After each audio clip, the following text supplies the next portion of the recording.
এই বাড়ির গুরুদায়িত্ব নিজের কাঁধে তুলে নিয়েছো, সেই সেই ভার তুমি তোমার কাঁধ থেকে নামিয়ে রাখতে পারবে? নামাতে কেন যাবো বলো তো?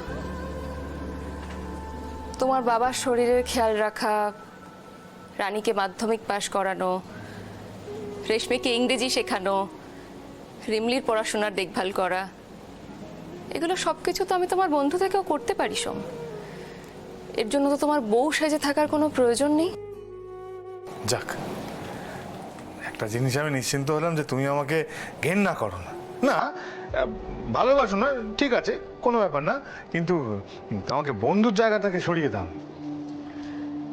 আসলে রাগ, ঘেন্না, অভিমান এগুলো মনের মধ্যে পুষে রাখা মানে শুধু শুধু নিজেকে কষ্ট দেওয়া, নিজের মনের মধ্যে অন্ধকার তৈরি করা। আমি যতটা না বেশি তোমাকে কষ্ট দিই তার থেকে অনেক বেশি নিজে কষ্ট পাই সোম। আর মানুষ তো একটা সময়ের পরে সন্তান শোকও ভুলে যায়, আমিও ভুলে যাচ্ছি আস্তে আস্তে। আর কি জানো, এটা যেমন সত্যি যে আমি একজনকে ভালোবেসেছি, এটাও সত্যি যে তুমি আমাকে ভালোবেসেছো। তাই তুমি যা যা করেছো আমি জানি শুধুমাত্র আমায় ভালোবেসে করেছো।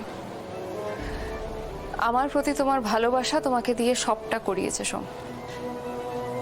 ওই যে কথায় আছে না, প্রেম আর যুদ্ধে ন্যায় অন্যায় বলে কিছু থাকে না। আমি যতই তোমার ওপর রাগ করি, যতই তোমার ওপর অভিমান করে থাকি, তোমার ভালোবাসাটাকে আমি অস্বীকার করতে পারি না সোম।